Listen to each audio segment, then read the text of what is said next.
Cumprimento aqui os dois indicados inicialmente. Gostaria de fazer primeiro algumas ponderações e perguntas ao Dr. Paulo Gonet, e depois vou te tratar como senador, senador Flávio Dino, já que se colocou para ser avaliado pelos pares. Tá?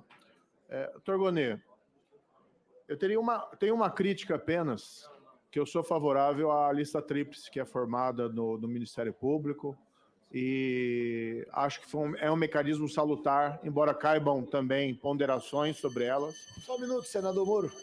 Mas essa não seria uma crítica, evidentemente, direcionada a Vossa Excelência.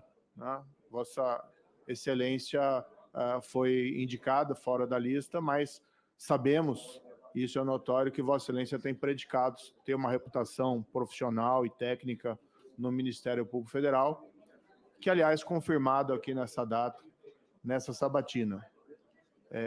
Registro aqui, creio que isso é importante, que recentemente Vossa Excelência emitiu um parecer junto ao TSE desfavorável à cassação do mandato do ex-procurador da República, Deltan Dallagnol. Registro apenas esse fato, porque creio que nesse episódio, já que o nome de Vossa Excelência já era cogitado para ser escolhido para a PGR, que Vossa Excelência demonstrou independência.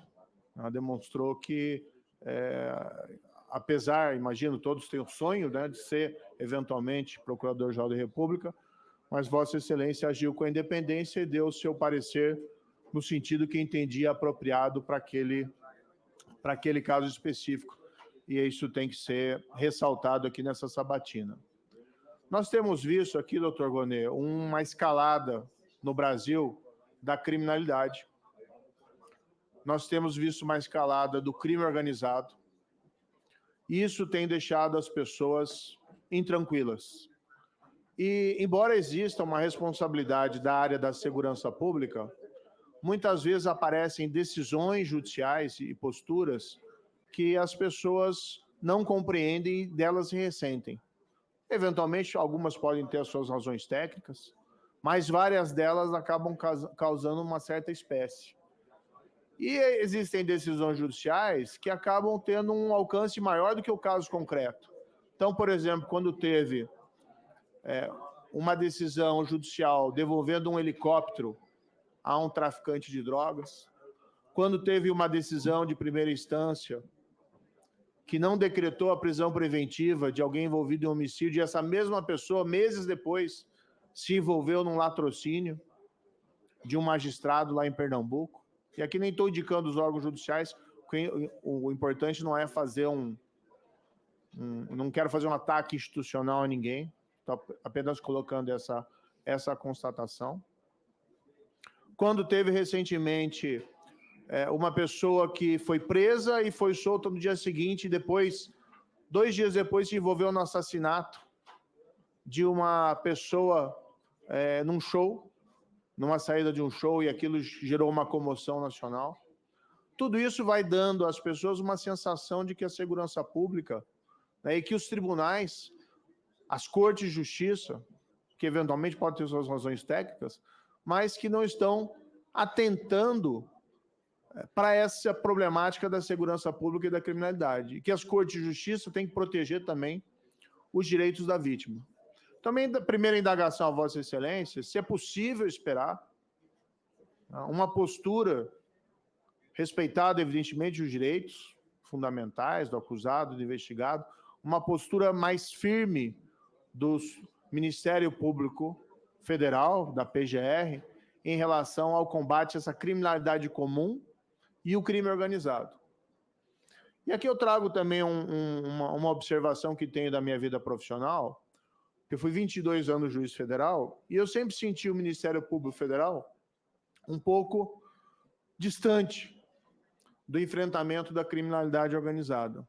Claro que com exceções, claro que com casos importantes, mas normalmente esse trabalho ficava mais ao cargo dos GAECos do Ministério Público Estadual nos estados e não tanto do Ministério Público Federal.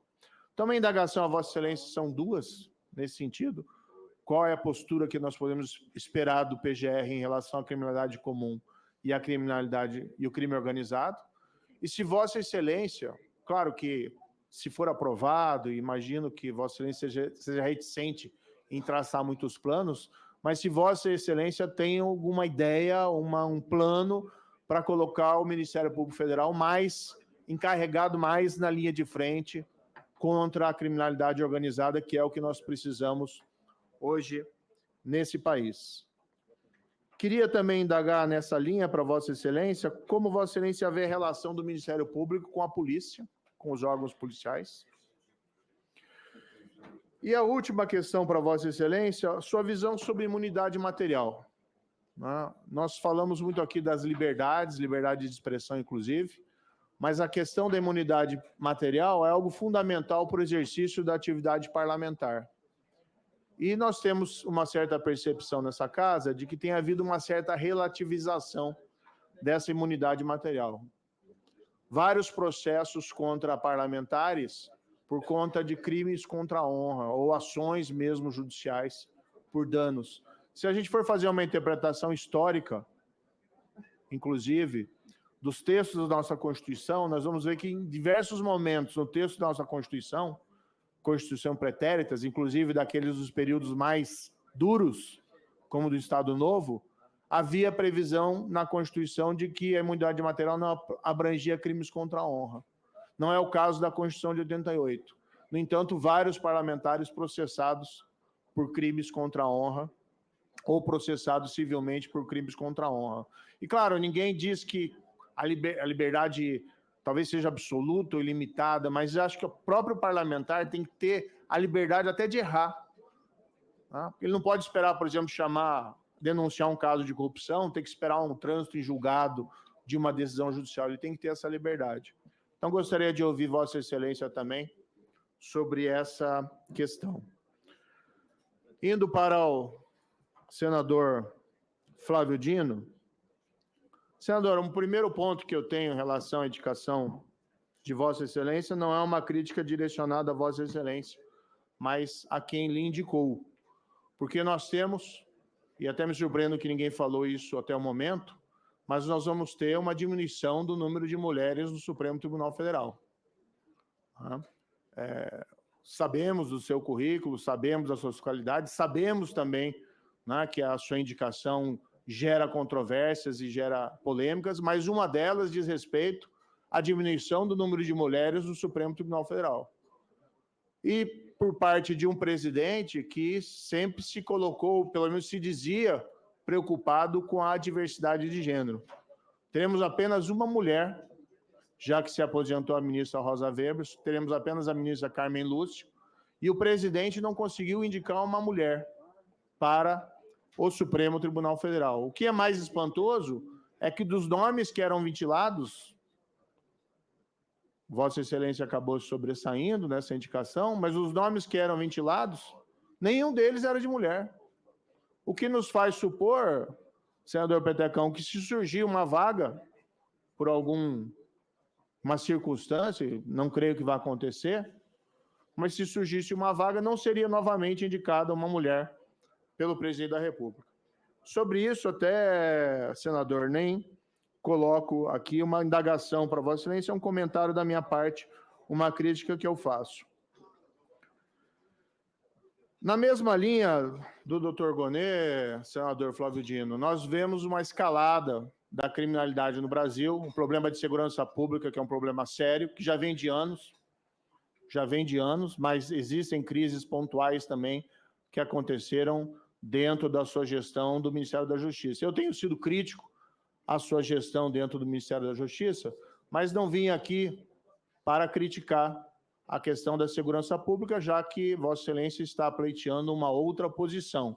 Mas a pergunta que fiz ao doutor Gonê vale igualmente a Vossa Excelência, se Vossa Excelência terá ou não terá a sensibilidade de ser um juiz firme contra a criminalidade comum e a criminalidade organizada no Supremo Tribunal Federal. Claro, respeitada a questão dos direitos, mas nós temos visto um cenário em que traficantes, homicidas, são muitas vezes colocados em liberdade, gerando risco à sociedade e às vítimas, Isso gera um impacto, inclusive, na própria credibilidade do Poder Judiciário. Buscas e apreensões anuladas, helicóptero devolvido para traficante. E nessa linha, gostaria de fazer uma pergunta bem específica a Vossa Excelência, e se Vossa Excelência não poder responder categoricamente, que entendo que talvez tenha que julgar isso, se for aprovado, mas gostaria de ter a sua opinião. Tem um caso importante, uma questão importante no Supremo Tribunal Federal, que é a execução imediata dos vereditos do Tribunal do Júri. Nem vou lhe perguntar sobre a questão da segunda instância, não vou entrar nessa questão. Mas nós temos 40 mil assassinatos por ano, um número que já foi maior, já foi 57 mil assassinatos por ano ao final do governo do PT, em 2016, 2017. O número caiu, não sei quanto que vai ser esse ano, as estatísticas saem depois, mas mesmo considerando o número do ano passado, 40 mil assassinatos é um número muito grande. E precisa ter uma resposta para esses casos de assassinatos, e a resposta tem que ser dos órgãos de investigação, mas tem que ser também da justiça. Tem que ter uma justiça séria. Então, gostaria de ouvir Vossa Excelência. Eu vou pedir mais tempo, porque eu já finalizo as perguntas para ambos. Gostaria de ouvir sua opinião sobre a execução imediata dos vereditos do Tribunal do Júri, que, aliás, foi aprovada por esse Congresso. Foi aprovada em 2019 por esse Congresso, e na esteira de que Vossa Excelência mesmo colocou, do respeito às opções do Parlamento, me parece que esse é um caso claro, né? Até porque tem precedentes do Supremo Tribunal Federal, uma zona de penumbra muito simples para poder afirmar que a soberania do Tribunal do Júri e a necessidade de nós combatermos essa epidemia de assassinatos reclamam uma afirmação da constitucionalidade da execução imediata do Tribunal do Júri pelo Supremo Tribunal Federal. Senão vai ser um outro ponto, né? Não que isso seja determinante, mas será um outro ponto de tensão com o Parlamento. Gostaria de ouvi-lo também, ministro, e também na mesma linha do que for possível se colocar, sobre a sua posição sobre a lei das estatais. Foi uma lei importante, que pode ter ali os seus pontos de discussão, mas estava em vigor desde 2016 e, de repente, por uma ação perante o Supremo Tribunal Federal, ela está suspensa, parte da sua eficácia. Parece que é uma lei importante para prevenir o loteamento político dos cargos nas estatais, que, aliás, esse ano voltaram a dar prejuízo, não necessariamente por conta disso, mas creio que esse é um dos fatores que levam a isso. E aqui, claro que existem, não é criminalização da política, claro que existem políticos bons, mas é uma norma de prevenção, na verdade. Nada mais do que isso. Ainda, ministro, tomando a liberdade de lhe perguntar sobre imunidade material para os parlamentares. E aqui imagino que esse tema, Vossa Excelência, seja bastante sensível, porque Vossa Excelência já foi deputado e é senador, embora licenciado, né, como ministro. Na mesma linha que indaguei ao doutor Gonê, se nós formos fazer uma interpretação histórica, inclusive do texto da Constituição, sequer crimes contra a honra deveriam estar fora da imunidade material. E no debate parlamentar, e certa feita alguém me disse isso, no jogo político, o senador Davi Alcolumbre sabe disso, embora seja um dos parlamentares mais ponderados aqui da casa, muitas vezes se excedem os políticos nas suas palavras, se excedem em relação à atuação, seja como oposição ou seja como base do governo. E os parlamentares têm que ter a liberdade, porque eles são expressão da liberdade dos seus representados. Eu gostaria de ouvir a sua opinião, ministro, sobre esse tema e aproveitar esse gancho para lhe chamar a reflexão um assunto. Vossa Excelência já representou criminalmente parlamentares no seu direito, e não vou entrar no mérito, em relação ao que foi dito, o que não foi dito, eu tenho minha opinião muito tranquila sobre isso, mas Vossa Excelência representou se sentindo atingido em sua honra no que disse. Vossa Excelência tem direito. Mas Vossa Excelência, como ex-deputado, Vossa Excelência, como senador, Vossa Excelência vindo ao parlamento pedir, né, a aprovação do seu nome, e Vossa Excelência se colocando no seu discurso, que achei um discurso importante para nós guardarmos, e claro, temos que fazer aquela distinção entre o discurso e o gesto, mas esse discurso deve ser guardado tanto por Vossa Excelência como por nós. Mas Vossa Excelência vem e diz que pretende vestir a veste, da toga, e, salvo engano, uma postura mais conciliatória. Faria aqui uma solicitação, mas uma sugestão a Vossa Excelência, que desistisse dessa representação, né, por crimes contra a honra, contra colegas aqui do Parlamento. Vossa Excelência não precisa, tem o direito de ter se sentido ofendido. Eu sou ofendido há muito tempo, mas eu nunca processei um parlamentar, porque eu sempre entendi que a imunidade parlamentar é sagrada, e agora, como parlamentar, eu vejo isso ainda como mais importante. Então, faça essa sugestão, ministro, que seria um ato, e Vossa Excelência não precisa fazer isso formalmente, pode, inclusive, fazer aqui, né, uma renúncia desse direito, dessa representação, né, para que passemos aí joguemos uma pá de cal nesse assunto e possamos olhar adiante. Ainda, ministro, e indo para o final, contando com a compreensão de Vossa Excelência, eu vi com atenção suas palavras e nós vivemos um mundo polarizado. Eu fui até aí cumprimentá-lo, acho que é um dever de cordialidade e civilidade. Vossa Excelência me perguntou algo, eu achei graça e dei uma risada. Tiraram várias fotos, já está viralizando, né? Como se isso representasse a minha posição. Eu sempre deixei muito claro, né, que eu tenho diferenças com o atual governo, e Vossa Excelência faz parte do atual governo, tenho diferenças profundas, e tenho sido um crítico, inclusive, da gestão de Vossa Excelência, mas não perderei a civilidade. E acho que esse país precisa disso, para que nós possamos diminuir a polarização. Mas veja que um gesto simples de ir até Vossa Excelência para cumprimentá-lo, como fiz com o procurador Gonê, já, de repente, vira uma celeuma nas redes sociais, como se isso fosse determinante aqui do meu voto. Só quero colocar, senador, para finalizar, que é algo que me parece importante, também lhe fazer uma pergunta nesse sentido. Se Vossa Excelência for aprovado e se tornar, então, Flávio Dino, ministro supremo, não mais Flávio Dino, político, Vossa Excelência coloca que abandonaria esse jogo político. Como fica suas redes sociais, o seu Twitter, por exemplo? Vossa Excelência também deixaria de atuar nas redes sociais? E aqui eu vou colocar a minha posição. Sei que tem até magistrados que estão nas redes sociais. Eu nunca estive antes de ser ministro da Justiça.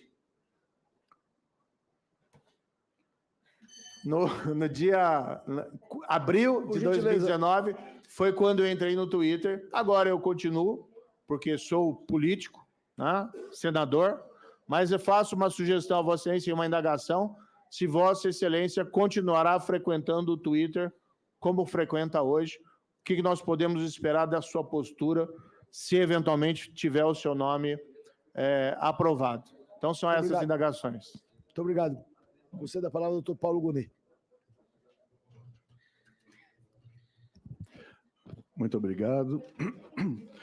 Com relação ao tema da imunidade material, eu acredito que, para que a imunidade material seja corretamente compreendida e não seja distoante do sistema republicano, da Constituição, ela tem que estar vinculada ao propósito a que ela serve, ao propósito que a inspirou.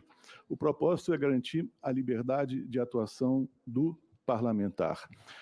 Na medida em que as palavras do parlamentar guardarem nexo direto com a atividade própria da atuação no parlamento, me parece que a imunidade tem cabimento. Com relação às organizações criminais, a função principal do Ministério Público a defesa da ordem pública e da ordem democrática. As organizações criminosas, elas são inadmissíveis, porque elas tendem a estabelecer um Estado paralelo, na natureza dela, estabelecer um poder paralelo do Estado. O Estado democrático de direito se fundamenta na vontade do povo. As organizações criminosas se fundamentam numa vontade egoísta, né? Numa vontade destruidora de grupos que não têm cuidado, consideração com os valores sociais, os valores da democracia. Então, é uma função do Ministério Público combater as organizações criminosas. E o senhor pode ter certeza, Vossa Excelência pode ter certeza de que esse tema estará no grau máximo das prioridades de uma gestão de Procurador-Geral da República, se eu vier a merecer a confiança do voto de Vossas Excelências. Senador Flávio. Quero agradecer ao senador Sérgio Moro. Nós nos conhecemos há algumas décadas, né, desde a magistratura federal, quando eu fui fazer campanha para ser presidente da JUF lá na Justiça Federal do Paraná. Já se vão mais de 30 anos, creio eu. E por isso mesmo respondo a Vossa Excelência todas as questões com muita alegria. A primeira delas sobre CVLI, crimes violentos letais intencionais. Com a graça de Deus, esse ano nós vamos ter redução. Como disse Vossa Excelência, não é possível ainda cravar o número, porque nós ainda estamos no meio de dezembro, mas já é possível prospectar que nós vamos ter redução de crimes violentos letais intencionais em 23 em relação a 22. E isso é um mérito de todo o Sistema Único de Segurança Pública, abrangendo os 3 entes federativos, sobretudo os profissionais da segurança pública brasileira, também do Ministério Público e do Sistema de Justiça. Em relação, e claro que em janeiro esses números serão informados, espero que não por mim, né, incorrendo tudo bem hoje. Em relação ao crime organizado, eu compartilho da crença de Vossa Excelência, que é um tema fundamental, na medida em que nós lançamos, inclusive, um programa específico que tem resultado em muitas ações, sobretudo as voltadas à chamada descapitalização do crime organizado. Nós vamos, creio eu, chegar a 6 bilhões de reais retirados das facções criminosas, somente no que diz respeito ao tráfico de drogas. Aqui eu me refiro a drogas apreendidas, armas, me refiro a bens, apartamentos, veículos de luxo, e é um resultado, ao meu ver, muito importante, porque coloca o Brasil alinhado às melhores práticas internacionais, no sentido de que só é possível vencer as organizações criminosas descapitalizando-as e combatendo os canais de lavagem de dinheiro. Menciono aqui a exitosa operação binacional recentemente feita com o Paraguai. Por determinação do presidente da República, eu fui ao Paraguai, reuni com o eminente presidente Santiago Penha, daquele país, assim como o presidente da Suprema Corte, presidente da Câmara, do Senado, o chefe da Fiscalia, que é a procuradoria deles, e nós pactuamos que uma das maiores prioridades dessa cooperação policial e jurídica internacional era o combate ao tráfico de armas. Todas as senhoras e os senhores acompanharam a execução bem-sucedida de uma operação que nasce de uma investigação na Bahia e que resulta na apreensão direta de mais de 3 mil armas ilegais e no fechamento de um canal que conduzia mais de 20 mil armas, seguramente, se fala até em 45 mil armas ilegais, usando aquele país. Armas oriundas da Croácia, da Eslovênia, do leste europeu de modo geral. Nós apreendemos também componentes vindos da Polônia, havia armas da Turquia. E onde essas armas iam parar? Exatamente nas facções e ao governo dos Estados Unidos, que conosco cooperaram, e essa é uma operação, senador, a meu ver, exemplar, reveladora do nível de prioridade que eu considero que o tema tem. Em relação, claro, portanto, a esse tema, em geral, das mortes violentas intencionais ou dos crimes violentos letais intencionais, nós temos absoluta convergência quanto à primacialidade disto para a ação dos 3 poderes. Isso se refere à atividade legiferante, mas também à atuação do Poder Executivo e do Poder Judiciário. Eu lamento, claro, senador, não poder responder concretamente sobre a DIN relativa ao Tribunal do Júri.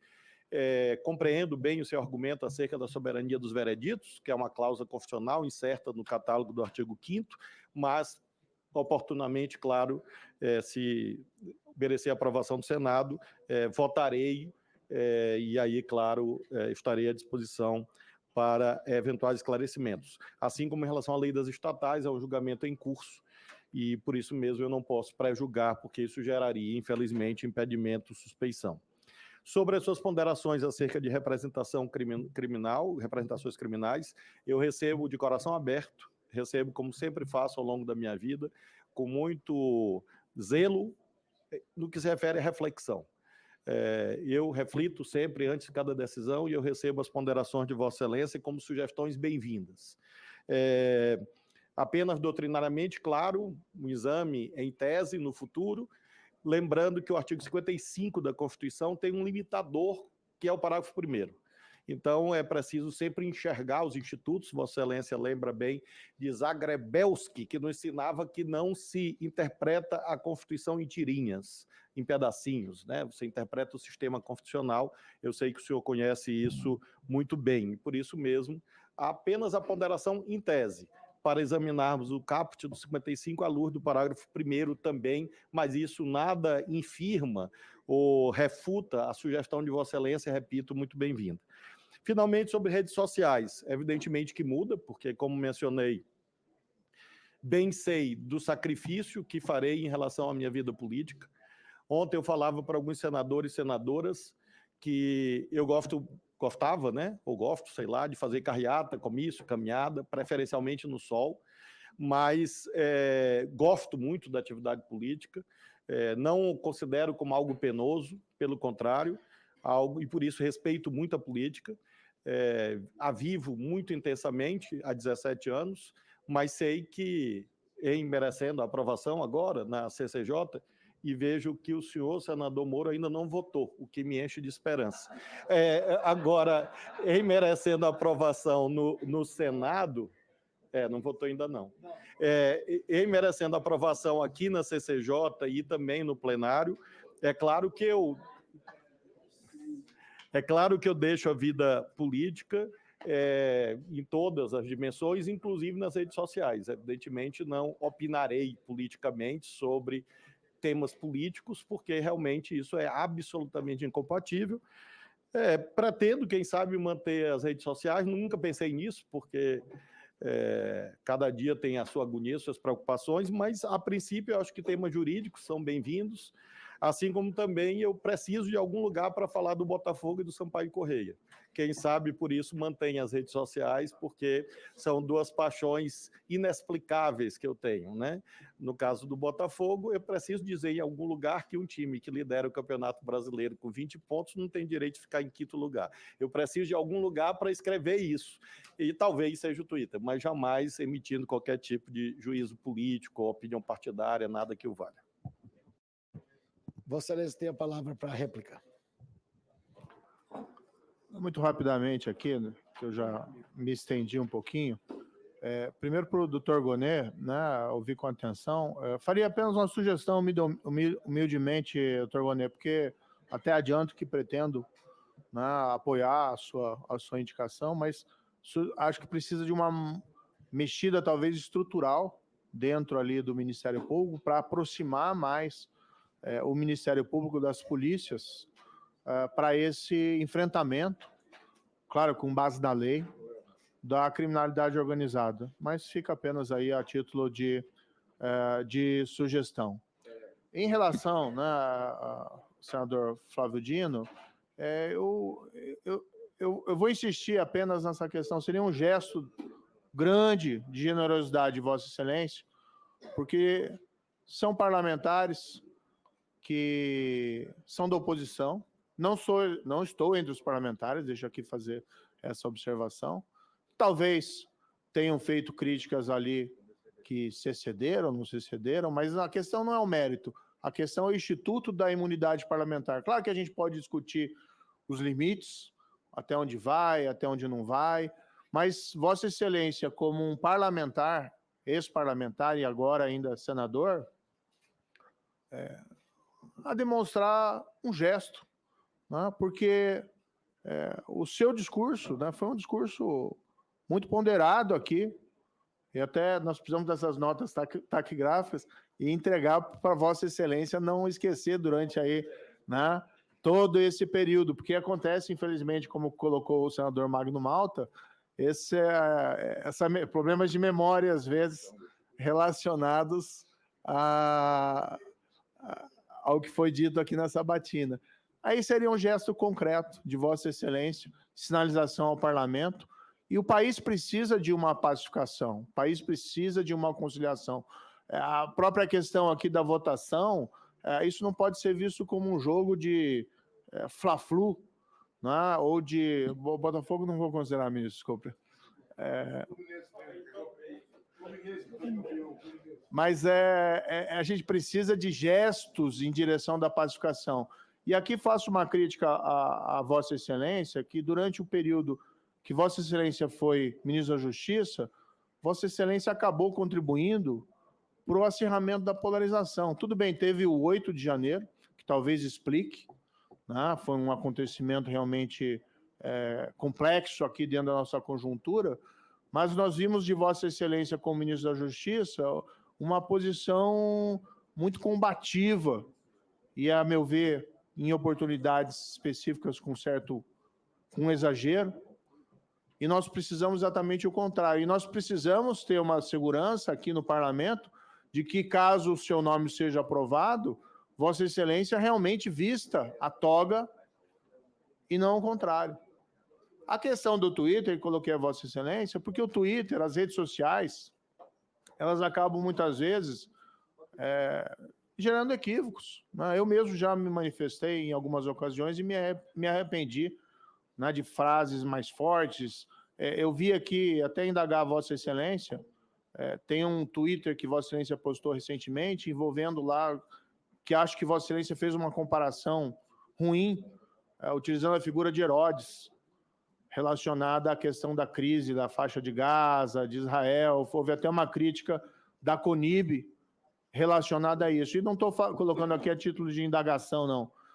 Mas creio que aquela sua fala não foi feliz ali no Twitter. Então, seria de bom tom, eventualmente, se Vossa Excelência também pudesse se comprometer a deixar de lado as redes sociais, já que ministro do Supremo Tribunal Federal ou qualquer magistrado não precisa disso. Sei que tem alguns até que estão nas redes sociais. Eu, particularmente, não creio que seja a melhor postura, mas a postura que eles têm adotado é uma postura muito mais... com mensagens muito mais áridas, mas seria melhor de todo que, eventualmente, saíssem e retornem essa solicitação a Vossa Excelência para esse ato, esse gesto de generosidade em relação à representação que fez contra parlamentares aqui do Congresso Nacional.